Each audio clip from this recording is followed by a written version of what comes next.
Start. Hello नमस्कार मेरे दोस्तों, आप सभी का चाणक्य नीति क्लासेस में दिल से स्वागत है। तो सबसे पहले आप सभी चेहरे पे मुस्कान लाइए ताकि आज का दिन बेहतर हो।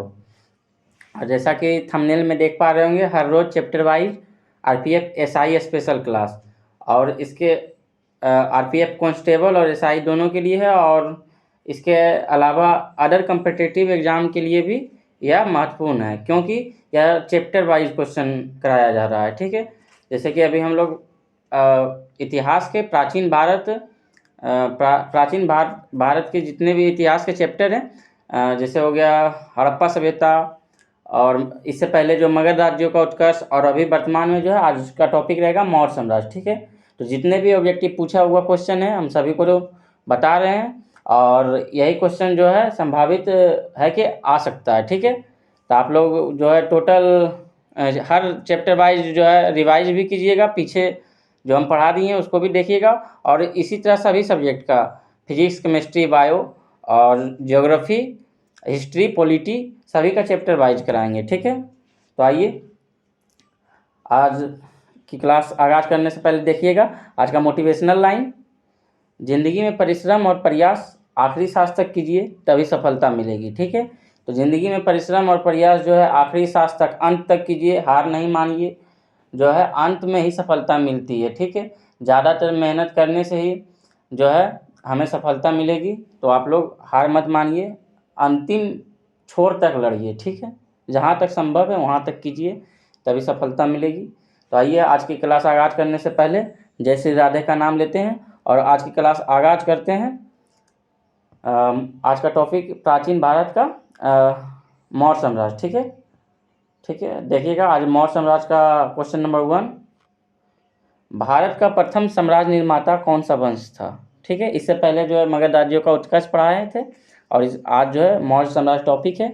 तो भारत का प्रथम साम्राज्य निर्माता कौन सा वंश था, तो मौर्य वंश। ये जो है भारत का प्रथम साम्राज्य जो है निर्माता कौन सा वंश था, तो ऑप्शन बी मौर्य वंश था। ठीक है, क्वेश्चन नंबर 2 देखिएगा, निम्नलिखित में कौन भारत नहीं आया था, तो मेगास्थनीज भारत आया था। ठीक है, वास्को डी गामा भी भारत आया था, फाहियान भी आया था, कोलंबस जो है भारत की खोज के लिए निकला था, लेकिन ये जो है वेस्ट इंडीज चला गया। ठीक है, तो ये वेस्ट इंडीज जो है ये 1492 में भारत की खोज के लिए निकला था, लेकिन कोलंबस जो है भारत ना आकर वेस्ट इंडीज चला गया था, और उसी के नाम पे जो वेस्ट इंडीज पड़ा। ठीक है, वो इंडिया के नाम पर क्योंकि पश्चिमी पड़ता है तो इसलिए वेस्ट और इंडीज जोड़ दिया, तो वेस्ट इंडीज। ठीक है, तो कोलंबस भारत नहीं आया था। ठीक है, वास्को डी गामा कब भारत आया था, तो 17 मई 1498 को, और ये कहाँ, कालीकट बंदरगाह, केरल के कोच्चि स्थान कालीकट बंदरगाह पे आया था। ठीक है, और ये पश्चिमी तट पर आया था, जहाँ वहाँ जो है वहाँ के शासक जमोरिन इसका भव्य स्वागत किया, इसको ध्यान रखिएगा। तो मेगास्थनीज किसके दरबार में आया था, तो मेगास्थनीज किसके दरबार में आया था, तो चंद्रगुप्त मौर्य के दरबार में। ठीक है, मेगास्थनीज का पुस्तक इंडिका। ठीक है, इसमें जो है मेगास्थनीज के पुस्तक में पाटलिपुत्रा को पोलिब्रोथा कहा गया है। ठीक है, पाटलिपटना को जो है पोलिब्रोथा कहा गया है, इसको भी ध्यान रखिएगा। चौथा क्वेश्चन देखिएगा, मेगास्थनीज द्वारा रचित किस ग्रंथ में भारत में मौर्यकालीन इतिहास का पता चलता है, तो इंडिका। ऑप्शन ए, मेगास्थनीज द्वारा रचित जो है ग्रंथ इंडिका में भारत के मौर्यकालीन इतिहास का पता चलता है। देखिएगा 5वां क्वेश्चन, इंडिका निम्नलिखित में किसकी कृति है, इंडिका निम्नलिखित में किसकी कृति है, तो मेगास्थनीज की। ठीक है, तो मेगास्थनीज का कौन सा है, तो इंडिका रहेगा। 6ठा क्वेश्चन, अपने साम्राज्य में विस्तार में चंद्रगुप्त मौर्य की सहायता कौन किए थे। ठीक है, तो चाणक्य इनके गुरु थे, और इनके साम्राज्य में विस्तार जो है चाणक्य की सहायता से चंद्रगुप्त मौर्य की साम्राज्य का विस्तार हुआ। ठीक है, 7वां क्वेश्चन देखिएगा,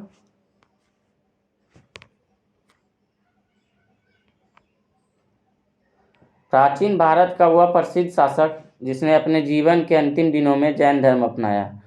तो जीवन के अंतिम दिनों में जो है चंद्रगुप्त जो है जैन धर्म को अपना लिया। ठीक है, तो प्राचीन भारत का वह प्रसिद्ध शासक जिसने अपने जीवन के अंतिम दिनों में जैन धर्म अपनाया, तो चंद्रगुप्त होगा। ठीक है, ऑप्शन ए। चाणक्य किसका प्रधानमंत्री था, तो चंद्रगुप्त मौर्य का प्रधानमंत्री या गुरु कुछ भी बोल सकते हैं। ठीक है, तो चाणक्य किसका प्रधानमंत्री था, चंद्रगुप्त मौर्य का। चाणक्य का अन्य नाम कौटिल्य, विष्णुगुप्त, ये भी ध्यान रखिएगा, ठीक है। चाणक्य का अन्य नाम क्या है? कौटिल्य और विष्णुगुप्त। बताइएगा। चाणक्य को निम्न में से जाना जाता था, ठीक है। तो किसके लिए? तो समुद्रगुप्त या विष्णुगुप्त या श्रीगुप्त, इनमें से कोई नहीं, तो विष्णुगुप्त, ठीक है। ऑप्शन बी विष्णुगुप्त होगा। चाणक्य को किस नाम से जाना जाता था? तो विष्णुगुप्त या कौटिल्य के नाम से, ठीक है। 10वां क्वेश्चन देखिएगा। निम्नलिखित में कौन सा भारत का प्राचीनतम राजवंश है? ठीक है, निम्नलिखित में कौन सा भारत का प्राचीनतम राज है? तो ऑप्शन सी मौर्य वंश होगा। ये भारत का प्राचीनतम राजवंश है और पहले नंबर क्वेश्चन शायद यही था, देख लीजिएगा, ठीक है। निम्नलिखित में से प्राचीनतम राजवंश कौन सा है? तो मौर्य वंश से भी पहले वंश है नंद वंश, ठीक है। तो ऑप्शन के अनुसार यही हर्यक वंश दिया वाला था, तो हर्यक वंश होता, लेकिन ऑप्शन में बी नंद वंश होगा, ठीक है। निम्नलिखित में प्राचीनतम राजवंश ऑप्शन के अनुसार नंद वंश होगा। 12वां क्वेश्चन देखिएगा। अशोक ने बौद्ध धर्म के प्रचार के लिए विदेशों में किसको भेजा था? तो अशोक ने बौद्ध धर्म को प्रचार के लिए अपने पुत्र एवं पुत्री संघमित्रा को भेजा था, ठीक है, जो कि श्रीलंका में अशोक के द्वारा अपने पुत्र एवं पुत्री को दोनों को भेजा था बौद्ध धर्म के प्रचार के लिए, ठीक है। ऑप्शन सी संघमित्रा होगा। अशोक किस वंश से संबंधित है? मुगल वंश से, गुप्त वंश से, मौर्य वंश से, या इनमें से कोई नहीं, तो मौर्य वंश से संबंधित। अशोक किस वंश से संबंधित है? मौर्य वंश से संबंधित है। तो ब्राह्मी लिपि को किसने नष्ट किया? ब्राह्मी लिपि को किसने स्पष्ट किया? तो ब्राह्मी लिपि को किसने स्पष्ट मतलब ब्राह्मी लिपि को किसने पढ़ा पूर्ण रूप से? तो जेम्स प्रीसेम्प, ठीक है। ब्राह्मी लिपि को सबसे प्रथम किसने पढ़ा? तो जेम्स प्रीसेम्प। कहेगा अशोक के अभिलेख को सर्वप्रथम किसने पढ़ा? तो अशोक के अभिलेख को सर्वप्रथम जेम्स प्रीसेम्प ही पढ़े थे, ठीक है। कब? तो 1837 ईस्वी में शायद, ठीक है, 1837 या 51। तो अशोक के अभिलेख सर्वप्रथम किसने पढ़ा? इसको हम देख के बता देंगे, 1837 या 57 होगा, हम एक बार देख के बताएंगे, ठीक है। तो अशोक के अभिलेख को सर्वप्रथम किसने पढ़ा? जेम्स प्रीसेम्प।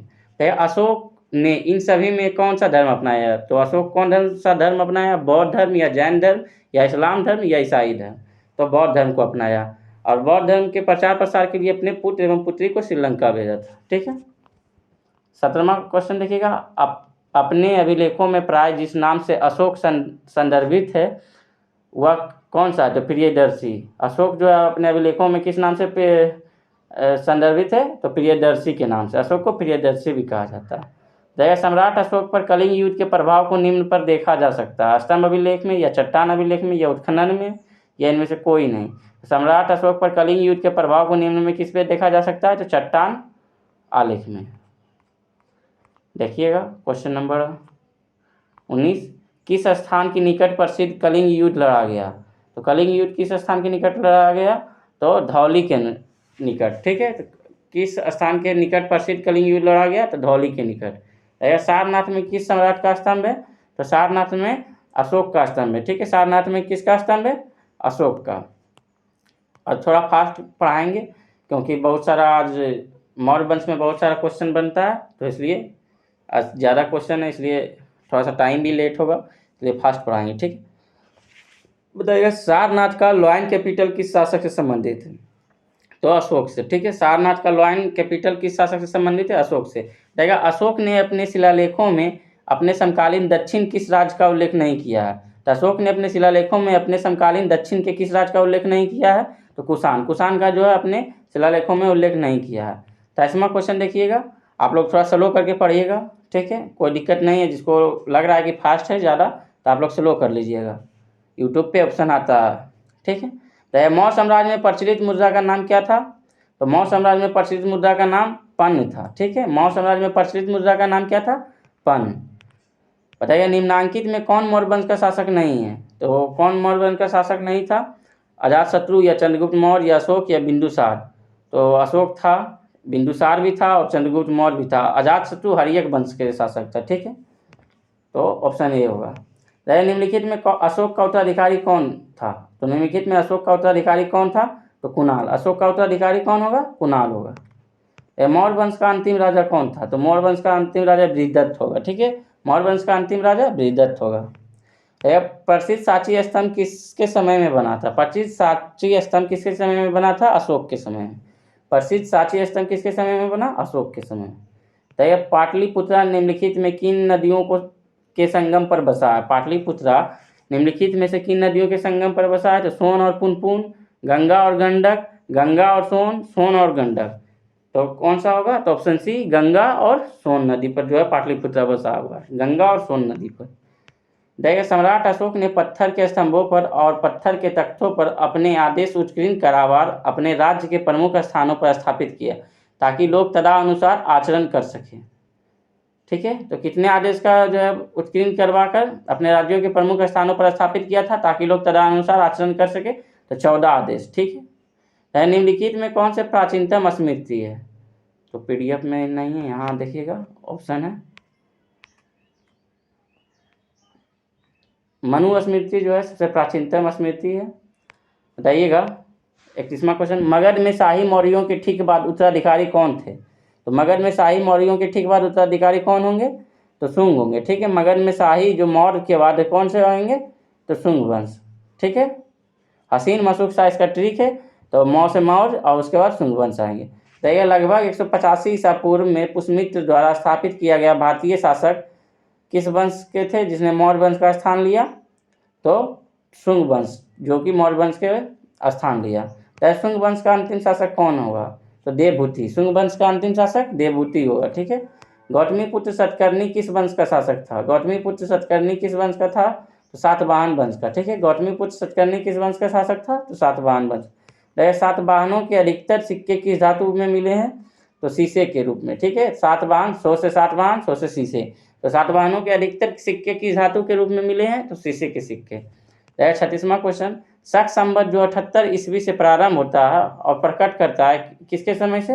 तो कनिष्क के शासन से। ठीक है, प्रथम सदी यहीं से स्टार्ट होता है। शक संवत जो 78 ईस्वी से प्रारंभ होता है, प्रकट करता है किसके शासनकाल से? तो कनिष्क के शासनकाल से। तो यह भारतीय राष्ट्रीय पंचांग किस नाम से जाना जाता है? तो शक संवत के नाम से। ठीक है, भारतीय राष्ट्रीय पंचांग किस संवत से नाम के जाना जाता है? तो शक संवत। शक संवत की किस वर्ष शुरू हुआ? ठीक है, शक संवत किस वर्ष शुरू हुआ? तो ईसा के जन्म के 78 वर्ष बाद। ठीक है, ईसा के जन्म के 78 वर्ष बाद। शक पंचांग का प्रथम मास होता है कौन सा? तो चैत। आप लोग सब जानते होंगे चैत जो है प्रथम शक पंचांग का प्रथम मास होता है। हम लोग हिंदी में चैत कहते हैं। ठीक है, और आप लोग जनवरी से, ये तो इंग्लिश में होता है, लेकिन शक पंचांग के प्रथम मास होता है हिंदी में चैत। ठीक है, हेलियोडोरस के बेशनगर अभिलेख से उल्लेख किसका मिलता है? ठीक है, तो ऑप्शन डी, वासुदेव का जो है हेलियोडोरस के बेशनगर अभिलेख से उल्लेख मिलता है। 41वां क्वेश्चन देखिएगा, आज क्वेश्चन की संख्या ज़्यादा है इसलिए थोड़ा फास्ट पढ़ा रहे हैं। बताइए, प्राचीन भारत में चिकित्सा शास्त्र पर ग्रंथ लिखा था कौन? तो चरक। प्राचीन भारत में चिकित्सा शास्त्र पर कौन लिखा था? चरक। चरक एक बहुत बड़े चिकित्सक थे, इसको भी ध्यान रखिएगा। प्राचीन भारत में आयुर्वेद का जनक किन्हें कहा जाता है? तो चरक को। आयुर्वेद का जनक किन्हें कहा जाता है? चरक को। ईसा पूर्व द्वितीय सदी में कागज बनाने की कला को किसने खोजा था? तो चीनियों द्वारा। ठीक है, ईसा पूर्व द्वितीय सदी में कागज बनाने की कला को किसने खोजा? चीनियों द्वारा। कौन सी दो सभ्यताओं ने गंधार कला शैली की रचना की सहायता प्रदान की? तो भारतीय एवं यूनानी जो है सभ्यताओं ने गंधार कला शैली की रचना प्रदान की, सहायता में प्रदान की। ऑप्शन डी होगा। तो विक्रम संवत एवं शक संवत में कितने वर्ष का अंतर है? तो 135 वर्ष का अंतर है। ठीक है, विक्रम संवत और शक संवत में कितने वर्ष का अंतर है? तो 135 वर्ष का। कनिष्क की राजधानी कहाँ थी? तो पेशावर। कनिष्क की राजधानी कहाँ थी? पेशावर। तो भारतीयों के लिए महान सिल्क मार्ग किसने आरंभ किया था? तो कनिष्क। कनिष्क के द्वारा जो है महान सिल्क मार्ग आरंभ किया था। तो कुषाण काल में सबसे अधिक विकास किस क्षेत्र में हुआ? तो कला के क्षेत्र में। कुषाण काल में जो है सबसे अधिक विकास किस क्षेत्र में हुआ? तो कला के क्षेत्र में। कौशे कुषाण, कौशे कला के क्षेत्र में। तो अशोक द्वितीय के नाम से किसे जाना जाता है? तो अशोक द्वितीय के नाम से कनिष्क को जाना जाता है। ठीक है, अशोक द्वितीय के नाम से किसे जाना जाता है? कनिष्क को। किसने बड़े पैमाने पर स्वर्ण मुद्रा यानी सोने की मुहर चलाई थी? ठीक है, तो कुषाण शासकों द्वारा जो है बड़े पैमाने पर स्वर्ण मुद्रा या सोने की मुद्रा चलाई थी। कलिंग प्रदेश का महान शासक कौन थे? तो खारवेल। कलिंग प्रदेश के महान शासक कौन हुए? खारवेल। ठीक है, कलिंग प्रदेश का महान शासक खारवेल। 52वां क्वेश्चन देखिएगा, चालुक्य शासक पुलकेशिन द्वितीय ने किसे हराया? चालुक्य शासक पुलकेशिन द्वितीय ने किसे हराया? हर्षवर्धन को। ठीक है, पुलकेशिन द्वितीय ने किसे हराया? हर्षवर्धन को। देखा निम्नलिखित में वंशाक्रम को सजाएं। तो पहले कौन होगा? तो हर्यक वंश होगा, इसमें नहीं दिया हुआ हर्यक, उसके बाद तो मौर्य होगा, शुंग होगा, उसके बाद होगा हसीन मशूक शाह, कुषाण होगा, उसके बाद मौर्य शुंग कुषाण गुप्त। ठीक है, तो ऑप्शन के अनुसार देखिएगा तो मौर्य शुंग कुषाण गुप्त। ठीक है, इसका ट्रिक है हसीन मशूक शाह। रहेगा गुप्त साम्राज्य का वास्तविक संस्थापक किसे माना जाता है? तो गुप्त साम्राज्य का वास्तविक संस्थापक किसे माना जाता है? तो चंद्रगुप्त प्रथम को। गुप्त साम्राज्य का वास्तविक संस्थापक चंद्रगुप्त प्रथम को। ठीक है, गुप्त वंश का संस्थापक था, तो गुप्त वंश का कौन संस्थापक था? चंद्रगुप्त श्रीगुप्त होगा। ठीक है, और ये गुप्त साम्राज्य का वास्तविक संस्थापक किसे माना जाता है? तो चंद्रगुप्त। तो वास्तविक में आप लोग समझ रहे होंगे, मतलब जिसका वर्चस्व सबसे ज़्यादा बढ़िया, मतलब शासक, तो वास्तविक संस्थापक उसे माना जाता है चंद्रगुप्त प्रथम को। लेकिन गुप्त वंश का संस्थापक कौन था? तो श्रीगुप्त था, इसको ध्यान रखिएगा। भारत का नेपोलियन किसे कहते हैं? तो सभी जानते हैं, समुद्रगुप्त को। ठीक है, भारत के नेपोलियन समुद्रगुप्त को। तो चंद्रगुप्त विक्रमादित्य किस वंश से संबंधित थे? तो चंद्रगुप्त विक्रमादित्य गुप्त वंश से संबंधित थे। ठीक है, ये ऐसे चंद्रगुप्त द्वितीय भी कह सकते हैं या चंद्रगुप्त विक्रमादित्य। विक्रमादित्य की उपाधि धारण की है, इसलिए चंद्रगुप्त विक्रमादित्य। तो किस वंश से थे? गुप्त वंश से। किस गुप्त शासक को विक्रमादित्य की उपाधि दी गई थी? तो चंद्रगुप्त द्वितीय को जो है विक्रमादित्य की उपाधि दी गई थी। ठीक है, किस गुप्त शासक को विक्रमादित्य की उपाधि दी गई? तो चंद्रगुप्त द्वितीय को। बताइएगा भारतीय संस्कृति का स्वर्ण युग, भारतीय संस्कृति का स्वर्ण युग किस काल को? तो गुप्त काल को। ठीक है, भारतीय संस्कृति का स्वर्ण युग किस काल को? गुप्त काल को। रहेगा कुतुब मीनार के पास स्थित लौह स्तंभ किस राज्य ने बनवाया था? कुतुब मीनार के पास स्थित लौह स्तंभ किस राज्य ने बनवाया था? तो चंद्रगुप्त द्वितीय के द्वारा। ठीक है, ये कुतुब मीनार के पास जो एक स्थित लौह स्तंभ है, किसने बनवाया? तो चंद्रगुप्त द्वितीय ने। गुप्त शासकों द्वारा जारी किए गए चांदी के सिक्के को क्या कहते थे? तो रूपक। गुप्त शासकों द्वारा जो चांदी का सिक्का जारी किया जाता था उसे क्या कहते थे? तो रूपक। ठीक है, बारमीर, मतलब बारमीर थे एक महान, तो ये कौन से में जो है बारमीर एक महान व्यक्ति थे?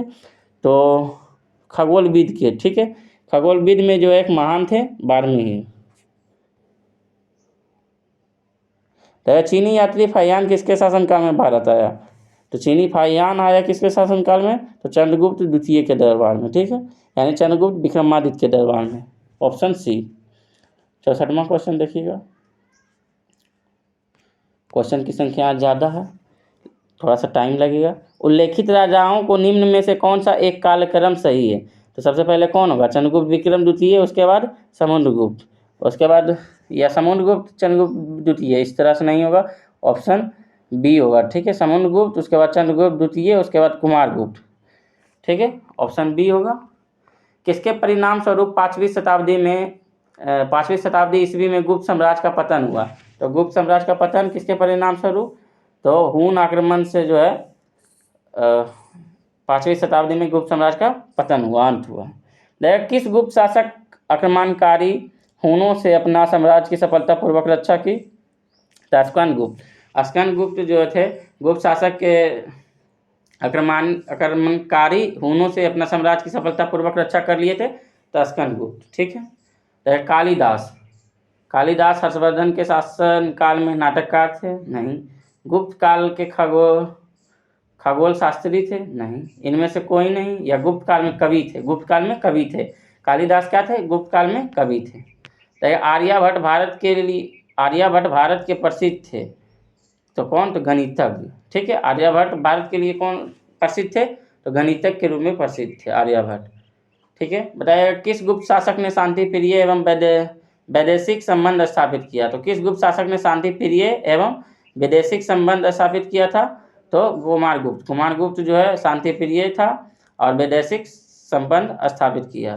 ठीक है, इसको ध्यान रखिएगा। चीनी यात्री हुएनसांग ने निम्नलिखित में किसके शासनकाल में भारत आया? ठीक है, ये सभी लोग जानते हैं। चीनी यात्री हुएनसांग किसके? हो से हर्षवर्धन। ठीक है, किस बौद्ध संत और चीन से भारत आए यात्री ने बौद्ध धर्म की पवित्र रचनाओं का अनुवाद संस्कृत से चीनी भाषा में किया? तो किस बौद्ध संत और चीन से भारत में आए तीर्थयात्री बौद्ध धर्म की पवित्र रचनाओं का अनुवाद संस्कृत चीनी भाषा में किया? तो ऑप्शन सी आई चिंग। ठीक है, आई चिंग जो है इत्सिंग इसे कहते हैं। इसे जो है संस्कृत भाषा में किया था, चीनी भाषा में किया। बताइएगा, निम्नलिखित में किस विदेशी यात्री ने तक देश ब्राह्मण स्वयं खेती करते थे? तब तक देश के ब्राह्मण स्वयं खेती करते थे कहा? तो हुएन सांग। ठीक है, किस विदेशी यात्री ने तक देश का ब्राह्मण स्वयं खेती करते थे? तो हुएन सांग कहा। अगर निम्न यात्रियों का सही कालानुक्रम सजाएं। ठीक है, तो बताइएगा, फाइयान आए थे पहले, हुएन सांग आए थे, या मेगास्नीर, या हुएन सांग इत्सिंग थॉमस लो, या हुएन सांग फाइयान इत्सिंग? तो ऑप्शन बी होगा हुएन सांग, उसके बाद इत्सिंग, उसके बाद थॉमस लो। ठीक है, 74वां क्वेश्चन देखिएगा। हर्षवर्धन ने शासन किया था केवी शताब्दी में? तो 7वीं शताब्दी के दौरान जो हर्षवर्धन ने शासन किया था। तो हर्ष की आत्मकथा निम्नलिखित में से किसने लिखी? तो हर्ष की आत्मकथा निम्नलिखित में किसने लिखी? तो बाणभट्ट के द्वारा। ठीक है, हर्ष की आत्मकथा किसने लिखी? बाणभट्ट के द्वारा। तो इनमें से कौन राजा हर्षवर्धन के समय की जानकारी के लिए सबसे अच्छा स्रोत है? तो कौन राजा हर्षवर्धन के समय की जानकारी के लिए सबसे अच्छा स्रोत है? तो ऑप्शन डी बाणभट्ट। ठीक है, तो निम्नलिखित युग्मों में कौन सही है? तो अश्वघोष विक्रमादित्य, या बाणभट्ट हर्षवर्धन? तो बाणभट्ट हर्षवर्धन जो है ये सही होगा। हर्षवर्धन द्वारा रचित नाटक कौन सा है? तो रत्नावली। रत्नावली किसका जो है? हर्षवर्धन द्वारा रचित नाटक है। लेकिन हर्षवर्धन ने निम्नलिखित में से किसे हराया था? तो पुलकेशिन द्वितीय को हराया। हर्षवर्धन ने निम्नलिखित में किससे हराया था? पुलकेशिन द्वितीय। बताइए, हर्षवर्धन के राजकाल में एक बड़ा बौद्ध मठ कहाँ पर स्थित है? तो नालंदा में। हर्षवर्धन के राजकाल में एक बड़ा बौद्ध मठ कहाँ स्थित है? नालंदा में। बताइए, कन्नौज के हर्ष के समय निम्नलिखित में से कौन सा बंगाल का समकालीन राजा था? तो कन्नौज के हर्ष के समय निम्नलिखित में कौन सा बंगाल के समकालीन राजा था? तो सासांग। ठीक है, सासांग याद रखिएगा। हर्ष के शासनकाल में उत्तर भारत का सबसे महत्वपूर्ण शहर कौन सा था? तो हर्ष के शासनकाल में उत्तर भारत का सबसे महत्वपूर्ण शहर कौन सा था? तो ऑप्शन सी कन्नौज। ठीक है, ये उत्तर भारत का सबसे महत्वपूर्ण शहर था हर्ष के शासनकाल में, कन्नौज, ऑप्शन सी। गंगों की प्रथम राजधानी कौन सी थी? तो कोलर। गंगों की प्रथम राजधानी कोलर थी।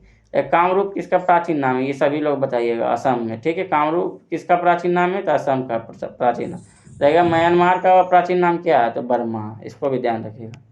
बंगाल के पास वंश का संस्थापक कौन थे? तो बंगाल के पास वंश का संस्थापक कौन था? तो गोपाल। ठीक है, ऑप्शन बी गोपाल।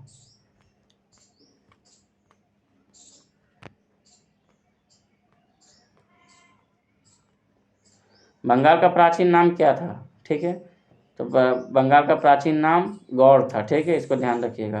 कामरूप असम का, और वल्लभी कहाँ पर था? गुजरात में। ठीक है, महान तमिल साहित्य शिल्पादिकरम के रचयिता कौन है? तो इलिंगो। इलिंगो जो है शिल्पादिकरम के रचयिता इलिंगो होंगे, ऑप्शन सी। तमिल रामायण किसका कीर्ति है? तो कंबन की। तमिल रामायण किसका कीर्ति है? कंबन की। चोल राजा जिसे गंगई कोंड कहा जाता है, उसे चोल राजा जिसे गंगई कोंड कहा जाता है, कौन से राजा होंगे? तो राजेंद्र को जो है, ये चोल के राजा थे जिसे गंगई कोंड भी कहा जाता था, ऑप्शन बी। किस चोल राजा ने श्रीलंका पर कब्जा कर लिया? तो राजेंद्र, ऑप्शन सी होगा। ये जो है श्रीलंका, ये चोल के राजा थे जो कि श्रीलंका पर कब्जा कर लिए। तो चोल वंश का अंतिम शासक, चोल वंश का अंतिम शासक, ऑप्शन सी राजराज द्वितीय। ठीक है, चोल वंश का अंतिम शासक राजराज द्वितीय। किसके शासनकाल में ग्रामीण समुदाय के बहुत सारे अधिकार दिए गए थे? तो किसके शासनकाल में ग्रामीण समुदाय के बहुत सारे अधिकार दिए गए थे? तो ऑप्शन ए, चोल के जो है शासनकाल में ग्रामीण समुदाय को बहुत सारे अधिकार दिए गए थे। निम्नलिखित में कौन सी नौसैनिक शक्ति थी? तो बहमनी, या चालुक्य, या चोल? तो चोल में जो है नौसैनिक शक्ति थी। बताइएगा, प्रशासन के क्षेत्र में चोल राजवंश का मुख्य योगदान क्या है? तो सुनियोजित प्रांतीय प्रशासन में, या एक सुयोजित राजस्व प्रणाली में, या एक सुसंगठित केंद्रीय सरकार में, या एक संगठित स्थानीय शासन में? तो ऑप्शन डी होगा, एक संगठित स्थानीय शासन में। राष्ट्रकूट वंश को निम्नलिखित में से किसके द्वारा उखाड़ कर फेंका गया था? तो राष्ट्रकूट वंश को निम्नलिखित में किसके द्वारा उखाड़ कर फेंका गया? तो ऑप्शन डी, तैलप द्वितीय के जो है इसके द्वारा जो है उखाड़ कर फेंका गया। पांड्यों का राजनीतिक एवं सांस्कृतिक केंद्र कहाँ था? तो ऑप्शन बी मदुरई। पांड्यों का राजनीतिक एवं सांस्कृतिक केंद्र कहाँ था? तो मदुरई में। 97वां क्वेश्चन देखिएगा, 97वां क्वेश्चन 97।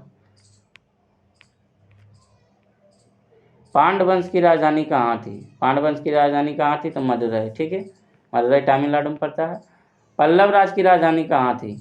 तो पल्लव राज की राजधानी कांचीपुरम। ठीक है, पल्लव राज की राजधानी कांचीपुरम और पांडवंश की मदुरई। देखिए, पश्चिम भारत में चालुक्य साम्राज्य के बाद किसका साम्राज्य आया? तो राष्ट्रकूट का। ठीक है, पश्चिम भारत में चालुक्य साम्राज्य के बाद किसका साम्राज्य आया? राष्ट्रकूट का। बताइएगा चालुक्य की राजधानी कहाँ है? तो चालुक्य की राजधानी बादामी। ठीक है, चालुक्यों की राजधानी बादामी। ठीक है, इसको ध्यान रखिएगा। पुलकेशिन द्वितीय जो है किससे पराजित हुआ था? तो हर्षवर्धन से। इसमें दिया हुआ नहीं ऑप्शन, तो ऑप्शन है नरसिंह वर्मन द्वारा जो पुलकेशिन द्वितीय पराजित हुआ था। चालुक्यों ने अपना साम्राज्य कहाँ स्थापित किया? तो दक्षिण में। चालुक्यों ने अपना साम्राज्य कहाँ स्थापित किया था? दक्षिण में। बताइए काकतीय वंश के कहाँ के शासक थे? तो काकतीय वंश जो थे आंध्र प्रदेश के शासक थे। निम्नलिखित राज्यों और उनके शासित क्षेत्रों के बीच कौन सा बेमेल हो गया? तो पांडवेलुर जो है बेमेल हो गया।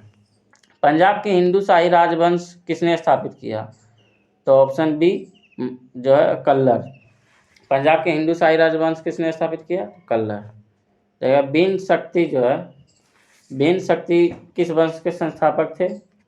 बिन शक्ति किस वंश के संस्थापक थे? तो काकतीय या चोल। तो ये दोनों ऑप्शन नहीं होगा, काकतीय चोल नहीं होगा। बिन शक्ति किस वंश के संस्थापक थे? तो बकाटक वंश के संस्थापक थे। ठीक है, बिंद शक्ति जो है बकाटक वंश के संस्थापक थे। कट गया है पीडीएफ में, तो बताइएगा। और इसका आंसर ऑप्शन सी में बकाटक वंश होगा। याद कर लीजिएगा, बिन शक्ति किस वंश के संस्थापक? बकाटक वंश। तो आज मौर्य साम्राज्य के साथ साथ और जितने भी क्वेश्चन बनते थे तो हम सभी बता दिए। तो जो कि हम सोचते हैं जितना जल्दी जो है पूरा रिवाइज करवा दें आप लोगों को, ताकि याद रहे। और सभी जो है क्वेश्चन संभावित क्वेश्चन है और पूछा हुआ क्वेश्चन है। ठीक है, तो और 2 बजे करेंट अफेयर्स अपलोड किया जाता है, तो आप हर रोज़ करेंट अफेयर्स देखिए, उसमें स्टैटिक भी जोड़ा जाता है और जो स्पेशल जीके होता है उसे भी जोड़ते हैं। ठीक है, तो आज के लिए इतना ही। थैंक यू, जय हिंद।